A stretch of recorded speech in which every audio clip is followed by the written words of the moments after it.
عیب جو اس میں موجود ہے وہ عیب بھی تجھے گھر کے اندر بیٹھ کر نجی اور ذاتی محفل میں بھی بیان کرنے کی اسلام اجازت نہیں دیتا، اور اسلام نے اس کو غیبت کا نام دیا۔ اور میرے نبی پاک صلی اللہ علیہ وسلم نے فرمایا یہ فعل کہ تو گھر کے اندر بیٹھ کر کسی کی عزت کے بارے میں بات کرے، سمجھ لے تو نے زنا سے بھی برا کام کیا، یہ بدتر ہے زنا سے بھی۔ یہ جو زیادتی اور ظلم ہے نا میرے بھائی، اس کو اسلام نے اس قدر زیادہ ناپسند کیا، اور اس پر اسلام نے اس قدر زیادہ احکامات بیان کیے۔ میرے نبی کریم صلی اللہ علیہ وسلم نے فرمایا قیامت کے دن اللہ مظلوم کے ساتھ ہوگا۔ اللہ کس کے ساتھ ہوگا؟ قیامت کے دن اللہ مظلوم کے ساتھ ہوگا۔ اور یہ لفظ ہیں حدیث مبارکہ میں ابن حجر علیہ رحمہ نے لکھے، اللہ قیامت کے دن مظلوم کے ساتھ ہوگا۔ اور اگلے لفظ سنو گے تو حیران رہ جاؤ گے، فرمایا اللہ قیامت کے دن مظلوم کے ساتھ ہوگا اگرچہ وہ مظلوم کافر ہی کیوں نہ ہو، اگرچہ وہ مظلوم اللہ اس کے ساتھ ہوگا۔ اللہ قیامت کے دن مظلوم کے ساتھ ہے، اگرچہ وہ والا رٹا نہیں کہ میری برادری کا ہے تو میں نے سپورٹ تو کرنی ہے نا۔ ہم تو ظالموں کے ساتھ ہوتے ہیں۔ ہمارے دیہاتوں میں رواج ہے کہ نوجوان کسی کی عزت پر ہاتھ ڈالتا ہے، کسی کی بیٹی کو بھگا کے لاتا ہے تو اس کے دوست اس کی مدد کرنا فریضہ سمجھتے ہیں، اس کو سپورٹ کیا جاتا ہے، اس کو رہنے کو جگہ دی جاتی۔ ہم یہ نہیں دیکھتے کہ وہ چوک میں لڑائی ہوئی ہے اور ہمارے بچے کی کسی کے ساتھ پٹائی ہوئی تو ہم تو بندوقیں، ڈنڈے، کلاڑیاں اٹھا کے چلے جاتے ہیں۔ وہاں جا کے تحقیق پہ پتہ چلتا ہے کہ ظلم تو ہمارے بچے کا ہے، تو پھر مدد کس کی کرنی چاہیے تھی؟ ہم کس کی کرتے ہیں؟ میرے نبی کریم صلی اللہ علیہ وسلم کو اپنی امت سے بڑا پیار ہے، حضور کو بڑی محبت ہے۔ فرمایا قیامت کے دن لوگ اپنے اپنے ممبروں پہ بیٹھیں گے پر میں سجدے میں گر کے اپنی امت کی دعائیں مانگوں گا۔ قیامت میں جو بچے گا وہ میرے نبی پاک کی برکت سے بچے گا۔ لیکن رسول کریم علیہ الصلوۃ والسلام نے فرمایا ظلم کر کے نہ آنا،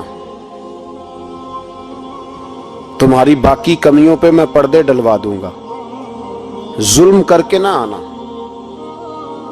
امام بہقی روایت لائے ہیں، محبوب پاک نے فرمایا میرے امتی نے کسی ذمی کافر کے ساتھ اگر زیادتی کی، وہ ٹیکس دیتا تھا، جزیہ دیتا تھا، ذمی کافر تھا، اور میرے امتی نے اگر اس کے ساتھ زیادتی کی تو نبی پاک صلی اللہ علیہ وسلم فرماتے ہیں میں قیامت کے دن اس کافر کے ساتھ مل کر اپنے امتی پر اللہ کی بارگاہ میں مقدمہ دائر کروں گا، میں خود مقدمہ دائر کروں گا۔ یہاں ظلم کی آندھیاں چلتی ہیں، طوفان چلتے ہیں، لوگ دوائیوں میں ظلم بیچتے ہیں، لوگ تعلیم کے نام پر ظلم کرتے ہیں، لوگ خیر کے نام پر ظلم تقسیم کرتے ہیں۔ یہاں اللہ اکبر ایسے ایسے رنگ دیکھنے کو ملتے ہیں۔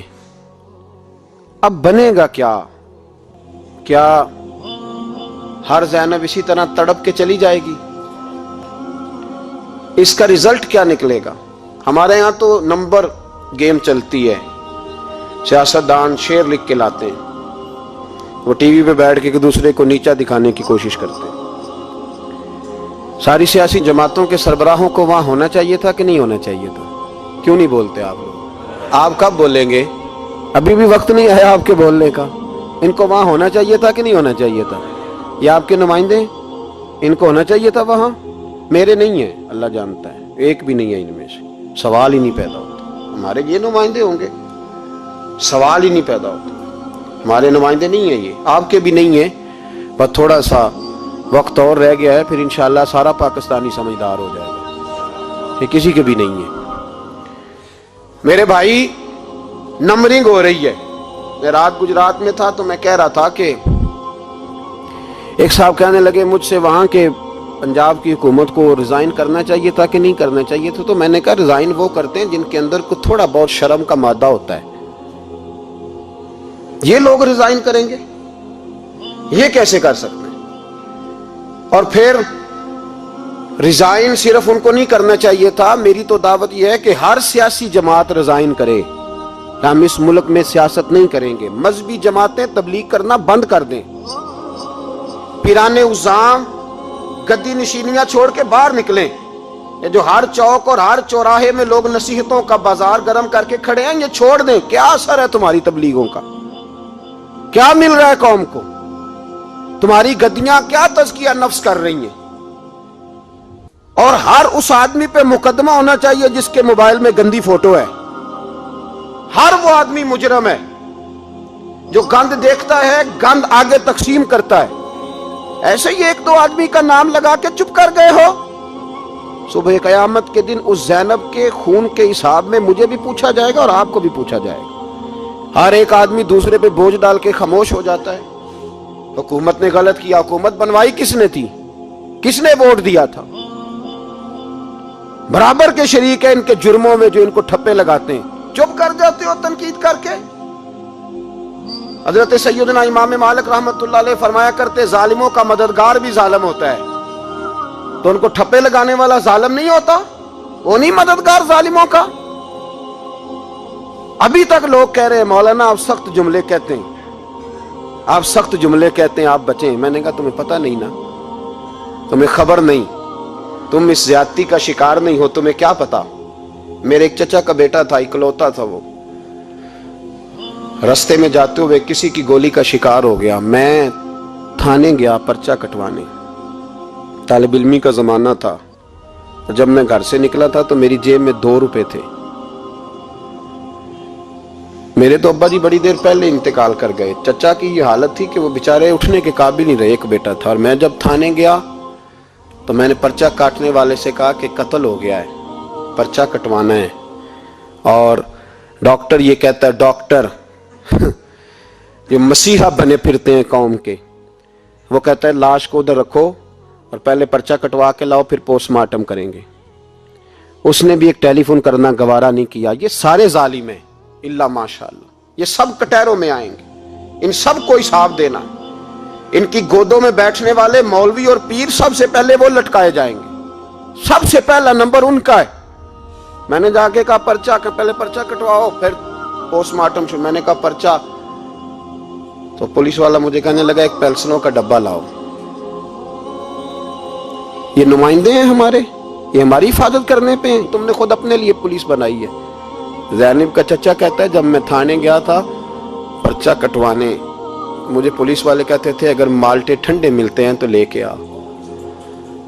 اور زینب کا چچا کہتا ہے کہ وہ مجھے کہتے تھے کہ جا نیسلے کی 2 بوتلیں لا، پانی پینا ہے۔ اس ملک پہ بسنے والوں کا کوئی وارث نہیں، کوئی نہیں ان کا والی وارث۔ اور کہتے ہیں کوڑے میں پڑی لپٹی ہوئی خون سے لاش، اور مجھے پولیس والے کہتے ہیں فلانے نے لاش ڈھونڈی ہے، اسے تو پہلے 10,000 دے لے۔ میں ظالم ہوں، آپ ظالم ہیں، جنہوں نے ان ظالموں کو اپنا سپہ سالار بنایا۔ تیاری کر رہو اللہ کے حضور۔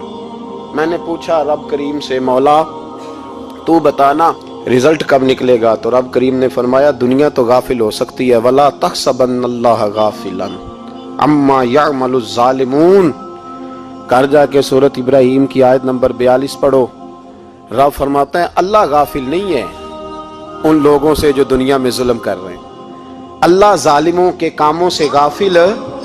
تو پھر مولا رزلٹ کیا ہے؟ فرمایا انما یؤخرہم لیوم، اللہ نے ایک دن کے لیے یہ فیصلے رکھے ہوئے ہیں۔ رب روز عدالت نہیں لگائے گا، اللہ نے ایک دن رکھا ہوا ہے۔ تشخص فیہ الابصار، فرمایا میں ظالموں کو اس طرح لٹکاؤں گا کہ لوگوں کی آنکھیں کھلی کی کھلی رہ جائیں گی۔ میں ظالم کو، رب کریم فرماتا ہے مجھے کوئی غافل نہ سمجھے، وقت آنے والا ہے، وقت آنے والا ہے۔ حضرت وہب ابن منبہ رحمت اللہ تعالی علیہ فرماتے ہیں، آپ فرماتے بنی اسرائیل کے اندر ایک بادشاہ بڑا ظالم تھا، اس نے محل تعمیر کرنا شروع کر لیا۔ محل بن رہا ہے، محل کے بیچ ایک جھونپڑی آ گئی، کٹیا ایک بوڑھی عورت کی۔ تو بادشاہ نے اس بی بی سے کہا کہ یہ کٹیا، یہ جھونپڑی دے دو، میرے محل کا نقشہ خراب ہوتا ہے۔ تو بوڑھی کہنے لگی میں بیوہ بھی ہوں، بے اولاد بھی ہوں، جب میں بیاہ کے یہاں آئی تھی تو میرے ابا نے کہا تھا بیٹی تیرا جنازہ نکلنا چاہیے، تو چلو मैं पका हुआ फल हूं, थोड़ा वक्त रह गया है, मर जाऊंगी तो तुम्हारा ही है, मेरा कौन सा कुबाली वारस है। चलो जिंदगी की जो सांसें रह गई हैं मुझे यहां गुजार लेने दो। बूढ़ी मिन्नत करने लगी। बादशाह ने कहा नहीं नहीं, तू पैसे ले और हमें खाली करके दे झोंपड़ी। बादशाह ने इसरार किया तो बूढ़ी कहने लगी नहीं मैंने दूंगी। वो अपने घर के अंदर बैठ गई। यूं समझ लीजिए कि बिल्डोजर तैयार करके छुपा दिया गया। 2 4 5 सिपाही खड़े कर दिए कि बूढ़ी ने को सारी जिंदगी घर में तो नहीं ना बैठना, निकलना तो है ना बाहर। जब निकले ना तो फौरन इसका मकान गिरा दो, 2 4 5 10 मिस्त्री इकट्ठे लगाओ, दीवार बना दो। इस तरह कब्जे होते। बूढ़ी कुछ देर तो चिमटी रही घर के साथ, फिर उसको निकलना भी था। जब उसने समझा कि अमन हो गया है, फिर वो बूढ़ी बाहर निकली। और जब वो गई बाहर, चंद घंटों के बाद वापस आई तो झोंपड़ी गिरी हुई थी। घर की छत के तिनके हवाओं के साथ बिखरे हुए थे। नया मकान बन गया। वहाब इब्ने मुनब्बे अलैहि रहमा फरमाते उस बीबी ने जो दुआ मांगी तो अर्श फर्श हिलने लगे, जमीन कांपने लगी। उस बीबी ने लफ्ज पता क्या अदा किए? कहने लगी ए अल्लाह, मैं तो मौजूद नहीं थी, तू बता तू कहां था। अल्लाह मैं तो नहीं थी। ज़ैनब की अम्मा भी पूछती है अल्लाह मैं तो नहीं थी, तू तो मौजूद था ना। तो अर्श का मालिक कहता मैं हिला दूंगा। जरा इन उलमा को, मशाइख को, इन अरबाब इक़्तिदार को देख लेने दो, मेरी ढील है, मैं इन्हें हिला दूंगा। कहती अल्लाह मैं तो नहीं थी, तू कहां था, तू बता। रब करीम ने फरमाया जिब्रील दौड़ के जा, दौड़। अल्लाह हुक्म क्या फरमाया, पलट दे इस बस्ती को, तबाह कर दे उन लोगों को जो जुल्म पर चुप रहते, उन्हें तबाह कर दे। दुनिया में कतील उससे मुनाफिक नहीं कोई, दुनिया में कतील उससे मुनाफिक नहीं कोई जो जुल्म तो सहता है बगावत नहीं करता। उससे मुनाफिक नहीं कोई। मुनाफिक बन के जीना बंद कर दो, अब मोमिन बन के जीना सीखो। इन जालिमों के खिलाफ बोलो। मेरे अजीज कहते हैं तबाह कर दो बस्ती को। बस्ती उलट दी, घर तबाह हो गए। याद रखो अर्श का मालिक कहता है तो मैं देख रहा हूं, वरना कोई मौजूद ना था, मैं तो था ना, मैं तो सारा कुछ देख रहा हूं। मैं इस वला तहसबन्नल्लाह गाफिलन अम्मा यअमलुज़ ज़ालिमून, लोग अल्लाह को गाफिल ना समझें। और फिर मीडिया चीखता है, कहता है जी बड़ा जुल्म हुआ। इस काम में सबसे ज्यादा किरदार इस बुराई को फैलाने में मीडिया का है। मीडिया तो बच्चों को गुनाह के तरीके बतलाता है। और हुकूमतें, मुमताज कादरी का जनाजा ना दिखाना हो तो मीडिया सारा बंद हो जाता है। फैजाबाद धरने का जुल्म ना दिखाना हो तो मीडिया सारा बंद हो जाता है। तो गंद रोकना चाहे तो गंद रुक सकता है कि नहीं रुक सकता? ये पाबंदी, ये टेक्निकली जमाना है। अगर ये बंद करना चाहे तो हर चीज अपनी जगह पे बंद हो सकती है कि नहीं? बोले। लेकिन हम तो रोएंगे ना, फेसबुक पे तस्वीर लगाएंगे ज़ैनब के साथ जुल्म हुआ, तो तेरी तो हमाम वाली दुकान पे गंदी फोटो लगी हुई है, तेरे तो मोबाइल में सारा गंद है। इस गंद की तरवीज और इशात में तो मैं और आप शामिल होते जा रहे हैं। गंद तो प्रमोट हो रहा है, इसी से तो लोगों के जज्बात उभरते हैं। अब्बा जी कहते हैं मुझे एतबार है, मुझे एतबार है बेटी पे। ये क्या तमाशा हुआ एतबार का? ये क्या बात हुई? एतबार किसको कहते हैं? हजरत जुनैद बगदादी रहमतुल्लाह ताला अलैह, आपसे किसी ने पूछा, मैं थोड़े दिन पहले, मुझे गुजरात यूनिवर्सिटी के कुछ तालिब इल्मों ने दावत दी, कुछ असातिज़ा ने कहा कि यहाँ सीरत सेमिनार है, आप आए। सियालकोट में जो कैंपस है, मैं वहाँ जब पहुँचा तो मैंने कहा यार ये सिर्फ लड़के होने चाहिए।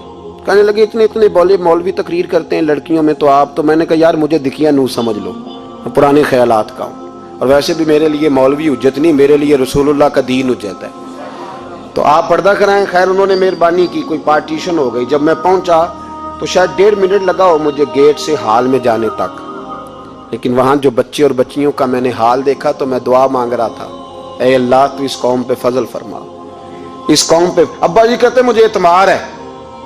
नाबीना से अभी अब्दुल्ला इब्ने मखतूम रदी अल्लाह ताला, वो आए हैं तो नबी पाक सल्लल्लाहु अलैहि वसल्लम ने फरमाया आयशा पर्दा कर लो, तेरे घर में बसने वाली बीबी सैयदा आयशा से भी पाक है, तेरी बेटी हजरत आयशा सिद्दीका से भी ज्यादा हुर्मत वाली है।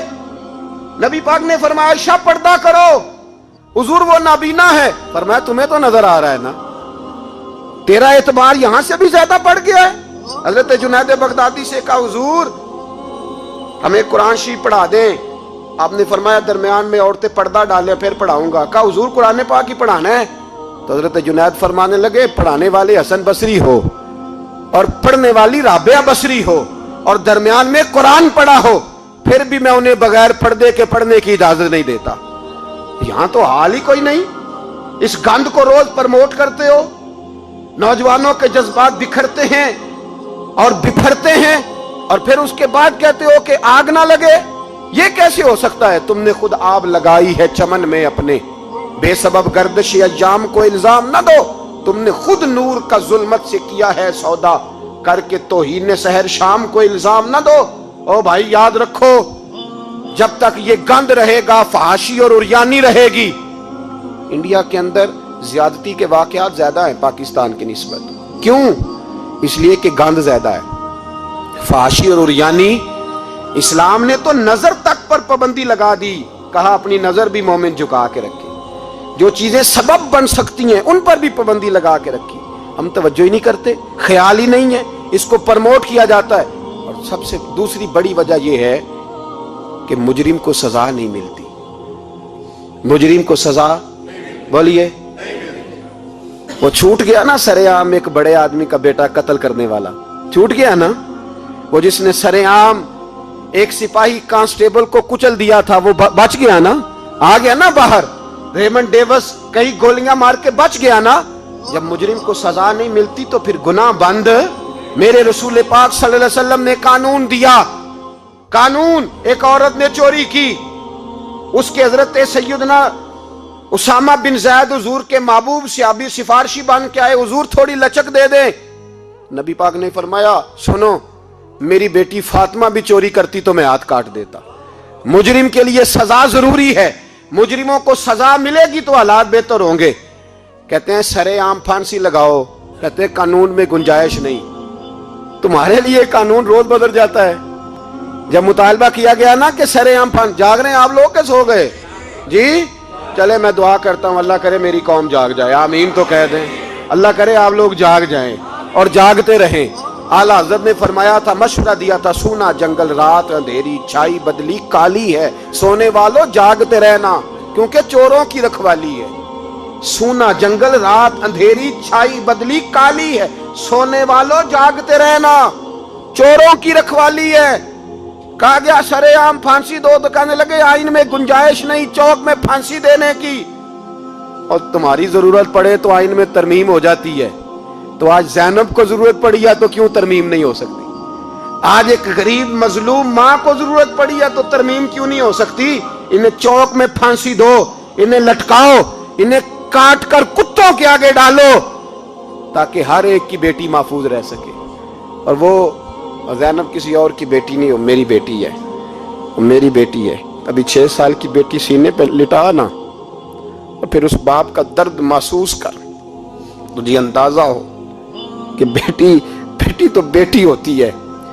हातम ताई की बेटी नंगे सर दरबारे रिसालत पे आई तो मेरे नबी पाक ने चादर दी। सलमान फारसी कहने लगे सोनिया काफिर की बेटी है, तेरी पाक चादर है, मैं अपनी ना दे दूं? तो हुजूर ने फरमाया सलमान चुप कर जा, बेटियां सांझी होती, बेटियां सांझी होती हैं, चुप कर। काफिर की बेटी सही बेटी तो है ना, और बेटियां तो सांझी होती हैं। यहाँ इतना जुल्म और इतना हशर हो गया और कहते हैं पता नहीं चला।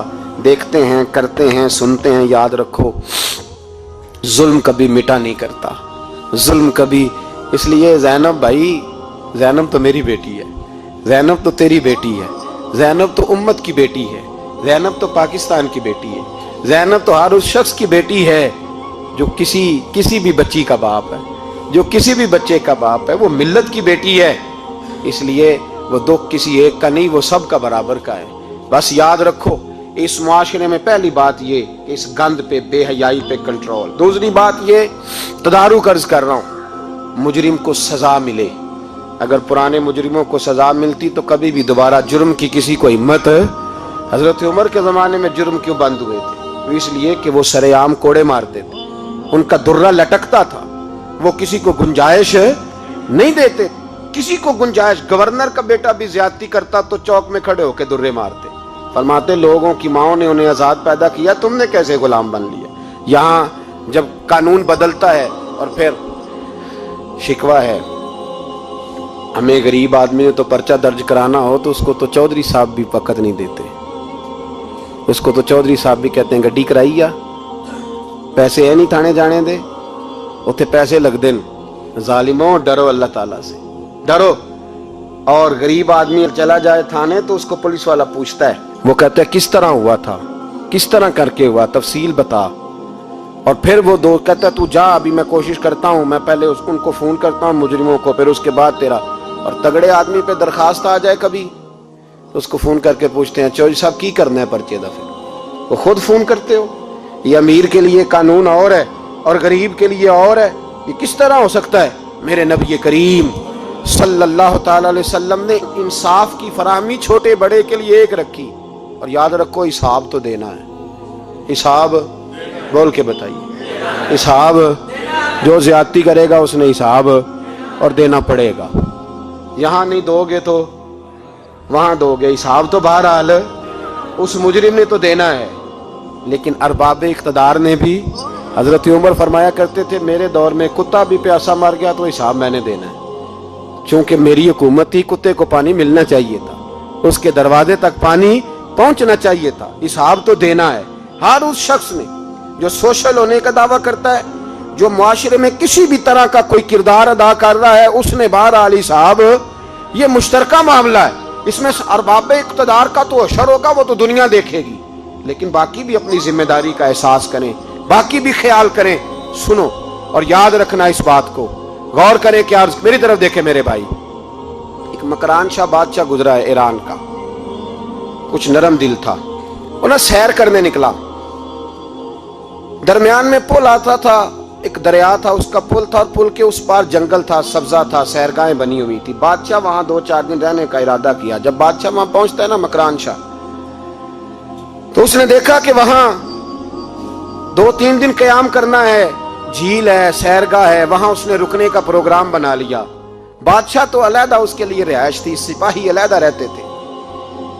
यहां तो लोग कहते हैं ना वो पुलिस को डांटते हैं, पुलिस को पूछते हैं, और भाई पुलिस तो तुम्हारे मतहत होती है, पुलिस तो समझ गई है कि तुम किस तरह उनसे काम लेते हो, उनको तो तुम अपने तहत रखते हो। पुलिस वाले अलहदा रहते थे, उसके साथ जो सिपाही गए हुए थे, गनमैन गए हुए थे। मकरान शाह सैर सपाटे में रहता था। एक बूढ़ी औरत थी, उसकी एक गाय थी, वो जंगल के अंदर बूढ़ी रहती थी, गाय उसकी वहां चरती रहती थी। शाम को वो गाय घर लौटती, बूढ़ी दूध पी के सो जाती। सिपाही उस बूढ़ी के पास आए, कहने लगे तेरी गाय बड़ी सेहतमंद है, हमारे हाथ बेच दे। बूढ़ी ने कहा मेरे बुढ़ापे का सहारा है, उसका दूध पी के मैं जिंदा हूं, बेचूंगी नहीं। वही वाला काम जो हमारे मुल्क में होता है कि कीमत के साथ जमीन देनी है कि मुफ्त देनी है। जब बड़े आदमी को पसंद आ जाती है तो कहते मोल देनी है कि मुफ्त देनी है, तो देनी पड़ती है, गरीब है क्या करे, मजबूर है, मजलूम है। कहा बूढ़ी औरत से सिपाहियों ने बेच दे, कहा नहीं, कहने लगे नहीं बेचेगी तो हम ले लेंगे। उस औरत की गाय जबरदस्ती सिपाही ज़िबा करके खा गए। बूढ़ी ने बादशाह तक पहुंचना चाहा, लेकिन उसको पहुंचने न दिया गया, मना कर दिया गया, उसकी रसाई ना हो सकी, गरीब औरत थी। जिस दिन मकरान शाह वापस आ रहे थे ना, सैर करके पुल से गुजर रहे थे, तो किसी ने बूढ़ी से कहा कि बादशाह गुजरेगा। वो छुप के पुल पे बैठ गई, और मकरान शाह जब पुल से गुजरने लगे तो बूढ़ी आगे आई और उसके घोड़े की लगाम पकड़ी। ऐसा जुमला कहा कि मकरान शाह चकरा के जमीन पे गिरा, और बूढ़ी कहने लगी मकरान शाह तेरे सिपाही मेरी गाय ज़िबा करके खा गए हैं, तू बता उसका हिसाब इस पुल पे खड़े होकर देना कि पुल सिरात पे देना है, बता यहां खड़े होकर देगा कि वहां खड़े होकर देगा, बोल। अरबाब इक्तदार हुकूमत के वाहनों में बैठने वालों, बताओ ज़ैनब का हिसाब कसूर के चौक में खड़े होकर दोगे कि मैदान महशर के चौक में खड़े होकर दोगे? बताओ कहां हिसाब देना है, यहां देना है कि वहां देना है? हिसाब तो बहरहाल तुम्हें देना है, इस कौम को उसका हिसाब तो, ज़ैनब का हिसाब तो देना है, देना पड़ेगा, दिया जाएगा, पूछा जाएगा। बताओ यहां देना है कि वहां देना है? देना तो पड़ेगा। यहां दोगे تو ہو سکتا ہے قیامت میں بچ جاؤ، اور اگر یہاں نہیں دو گے تو وہاں لٹکا دیے جاؤ گے، رسوا کیے جاؤ گے، پوچھا جائے گا۔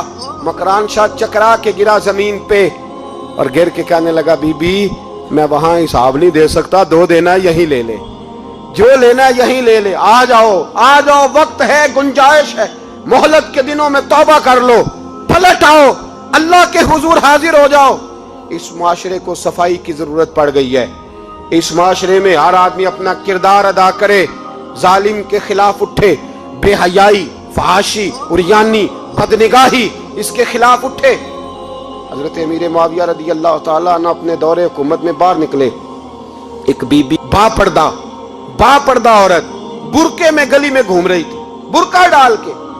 حضرت امیر معاویہ دوڑ کے مسجد چلے گئے، رونے لگے، کہنے لگے صحابہ کے زمانے میں یہ عورتیں گلی میں آ گئی ہیں، ہمارے دور میں ہی آ گئی ہیں، کہیں اللہ کا قہر نازل نہ ہو جائے۔ حالانکہ وہ با پردہ تھی بی بی، یہاں تو بڑی ڈٹائی کے ساتھ فرنٹ سیٹ پہ بے پردہ عورت کو بٹھایا جاتا ہے اور دلیلیں دی جاتی ہیں کہ ہم پڑھ لکھ گئے ہیں، ایف ایس سی اور بی ایس سی ہماری تعلیم ہے، ہمارے پاس ابھی تازی تو کار آئی ہے، تو بتائیں نا کہ جو کار پہ بیٹھی ہے وہ کار کی مالکن ہے۔ یہاں تو ہر چیز کھول کے بیان کرنا لوگوں نے اپنے لیے ضروری سمجھ لیا ہے، اپنے کلچر کا حصہ بنا لیا ہے۔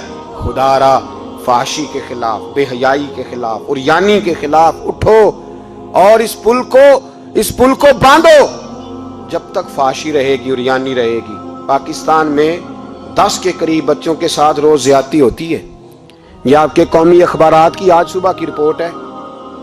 یہ تو وہ چیزیں ہیں جو کھل کے باہر آ گئیں، اور اس کے علاوہ جو بے حیائی کے اڈے کھلے ہوئے ہیں، نہ جانے ان کی تعداد کتنی، کس قدر زیادہ ظلم ہو رہا ہے۔ میرے رسول پاک صلی اللہ تعالی وسلم نے فرمایا جب کوئی زنا کرتا ہے تو ایمان اس کے سینے سے نکل جاتا ہے اس کے سینے سے۔ آنکھوں پر پردہ ہونا چاہیے، کانوں پر پردہ ہونا، اور اگر زینب کے قتل کے بعد بھی کسی کے موبائل میں گندی تصویر ہے اور اس کے قتل کے بعد بھی بے حیائی کے گانے اس کے موبائل میں ہیں، تو پھر وہ رسم کے آنسو نہ بہائے، پھر وہ صرف 2 منٹ کے لیے آگے بڑھ کے مرثیہ خان نہ بنے، وہ پھر شاعر اور ادیب بننے کی کوشش نہ کرے، وہ پھر اپنے حصے کا جملہ لگا کر اپنے آپ کو فیس بک پہ ایکٹیو رکھنے کا تماشا نہ کرے۔ کیا مطلب ہوا ان چیزوں کا؟ اگر ابھی بھی برائی کے خلاف نہیں اٹھنا، بے حیائی اور فحاشی کے خلاف نہیں اٹھنا، میرے عزیزو آخری بات سننا اور اس کو ہمیشہ یاد رکھنا۔ میرے نبی پاک صلی اللہ تعالی علیہ وسلم نے فرمایا ہے، کسی ایک